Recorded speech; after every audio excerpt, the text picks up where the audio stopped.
A sign of a good team is a team that wins when they're not at the best. Also, a sign of a good team is a team that can out-shithouse the shithouses. Alright everybody, welcome back to another video on the channel. This one is for Sunderland versus Oxford. 3 o'clock kickoff at the Stadium of Light. Cannot wait. Before we get on with the rest of the video though, do us a massive favour, hit the thumbs up and subscribe if you're brand new to the channel. It costs squat diddly. Now, a lot of questions got answered last night when Sunderland beat Luton 2-1. Can Sunderland beat a team that doesn't want to play football, that is League One at best, fouling players, long balls, set pieces, just shit, absolute dire football? And the answer was yes, they did.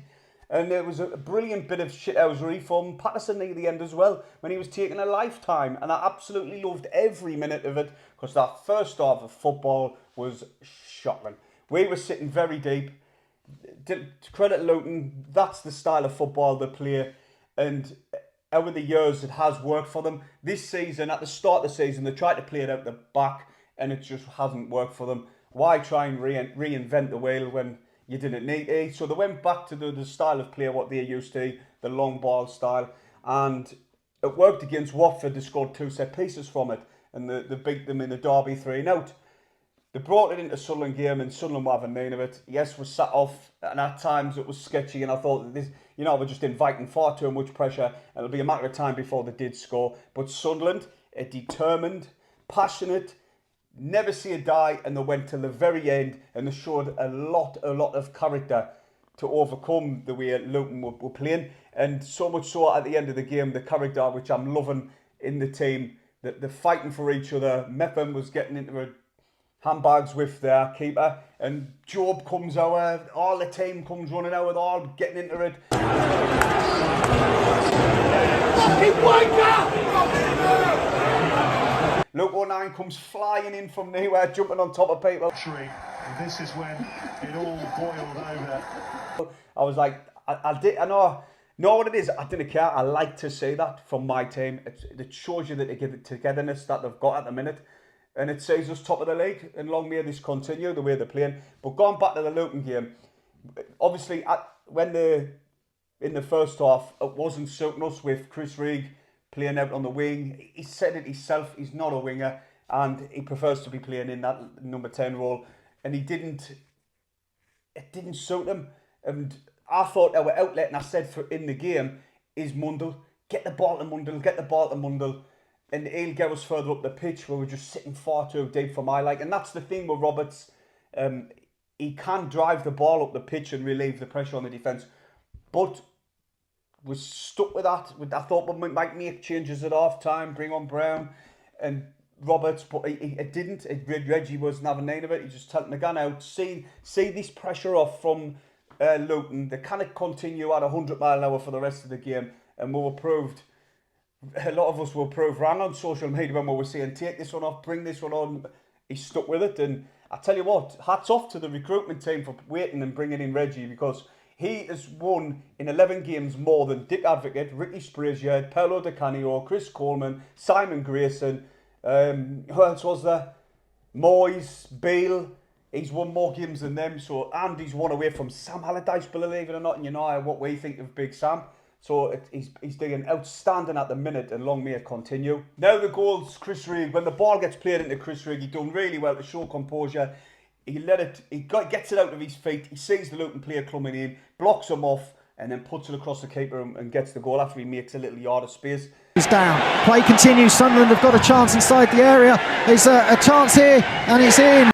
And Chris Reig levelled Gareth Bale, scoring 5 goals before he's 18, and that is absolutely unreal stats for that kid at that age. It's mental when you think of it. He's destined for the top, and I've got no question that he's going to make it. I keep saying this every video, because every video it comes to a point now where I'm not even surprised by him. I'm expecting him to perform the way he is. Then Luton score a Luton goal, flicked down by Morris, and that'd be able to tap it in. And it was 1-1. The lads showed character. Like I said earlier, they showed a lot of character in this game. And they kept the chin up, like Di Canio, kept your chin up. Heads didn't drop. And they went and scored just 3 minutes after that, after conceding the equaliser. complete. Have a look at this for a finish. So it's Romain Mundle, cuts inside, space all opens up, and he just whips. And I want you to go back and have a look of Luke O'Nine's run. He needs, you know what, Luke O'Nine needs a lot of praise for the way he's played this season. After a lot of fans said he's not a centre-half. Last season I was saying it, Stephen said it at times, like we should be bringing in a proper experienced centre-half. And he's proved us, well, the people that said it wrong. Now this season especially, I mean, and he's been outstanding. Look at his run for our goal for Mundle. He runs on when Mundle receives the ball and he pulls their number 8 out of position, pulls them back, and it creates the space for Mundle just to cut inside and then whip it into the far corner, and then that was 2-1, and it was an outstanding bit of run by Luke O'Nine. We need to give him more praise, like, because he's been mint this season. The character at the end, you're not there taking the piss out of us, and he starts getting in amongst it. And I noticed the Luton player, I think it might have even been that number 8, tried to slap him when he was on top. Another thing I like to mention as well is Isidore. When he gets off the pitch, he blows a kiss to the Luton fans. Oh, please. Let us know in the comment section below, because I can't remember. I've done a video on it, but I still can't remember. Have we got an option to buy Isidore, sorry, I get wrong for saying Isidore, Stephen. Have we got an option to buy Wilson Isidore at the end of the season? Have we got first dibs, basically? But all in all, I was over the moon with the way the team performed, even though at times we were playing, you know, I thought Luton were going to score. You know, when you get that feeling that it's just constant pressure from them, but we just sat back and soaked it all up, and we're done really well, especially the way that the football they were playing was shocking. Patterson, his distribution, he needs to work on that. That is for sure. But I'm not taking doubt away from him. He made some outstanding saves in that game. And he was class to watch as well. So credit to Patterson. And now if you ask me at the start of the season, if you told us, that Sunderland's going to be top of the league near the end of October, 3 points clear, I would have been like, I would have been buzzing. I would have been absolutely buzzing. So for us to be performing the way we are with this such young team, it's a credit to the coaches, the manager. It's credit to all of them. They've got Reggie's got us playing like the way we used to play. But not just that. When we're coming up against teams where before we would have crumbled under the pressure of the high press and the physicality, we're not digging that now. We're really not. And we're winning games when we're not at our best. That's what's setting us top of the league at the minute. Another thing I'd like to mention, I didn't really want to because we won the game, is the referee. He was shocking. He allowed Luton to be physical and foul us constantly all game. He wouldn't give us the lickings of a dog, and it really, really irritated us. Also, I didn't really want to talk about the referees, but I'm going after. He was terrible.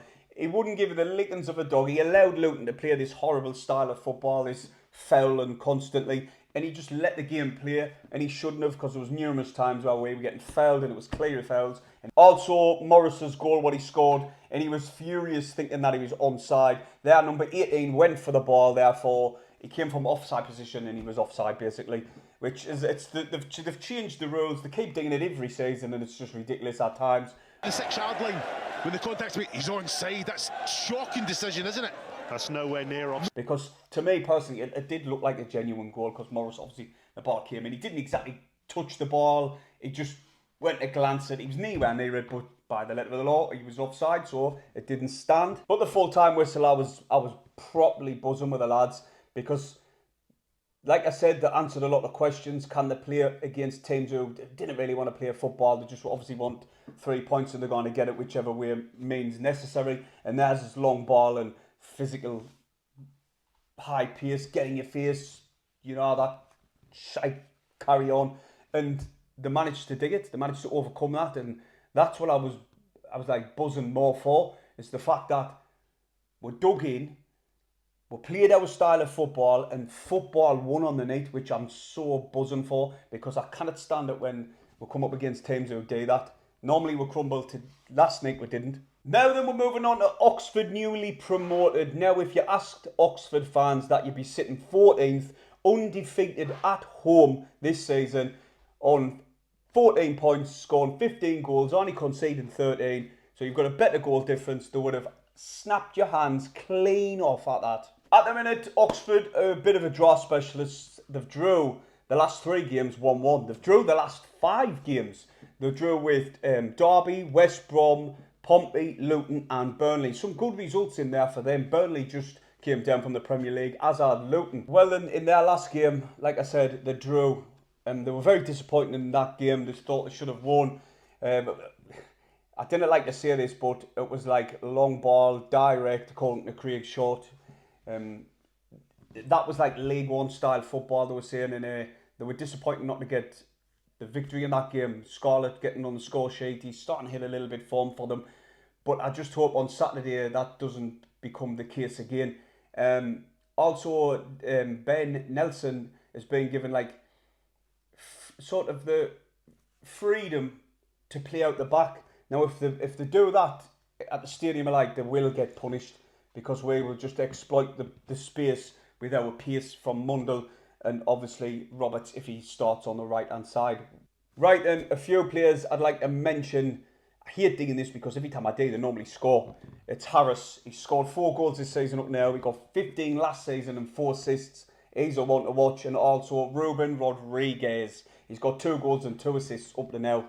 When we were in League One, I remember Oxford, and I remember most seasons they would start the season off slow and then they would end up in the playoffs. I think they got in the playoffs, I think they finished 4th and 6th when we were in that league, but they never managed to win the playoffs. And some seasons they would start off slow, get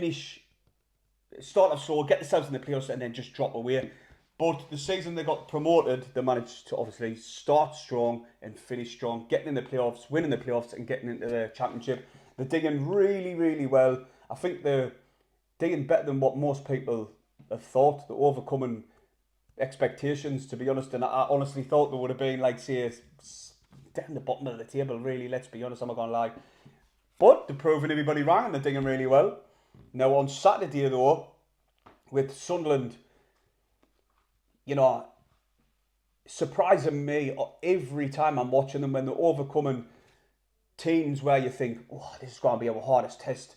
We're proving that we can mix it with the big boys. We're proving we can perform against teams that didn't want to play football. When we're not at our best, we're winning games. And they've shown a lot of character this season, this first 11 games. And I'm really impressed with them. So, coming up against Oxford, who in the last game they were playing League One style football, and Sunderland being at the stadium, it's going to be hard for them to come here. Away from home, we are the best in the league at the minute. We're top of the form table away from home. But at home, we're second. And Oxford's away form sees them down in 20th. So they're not that good on the travels. They're picking up the most of the points at home, where it sees them in 7th. So I know our form guns out of the window when you're talking about football, but the way Sunderland are playing, I can only see one outcome in this game. With all that being said, I'm going for a Sunderland 3-0 win. I think we'll keep a clean sheet. We've scored in every single game in the league this season, and I cannot see it stopping on Saturday. What do you think the score's going to be? Who was your man of the match last night, and what do you think is going to happen against Oxford? Hit the thumbs up, subscribe if you're new, and I'll see you in the next video.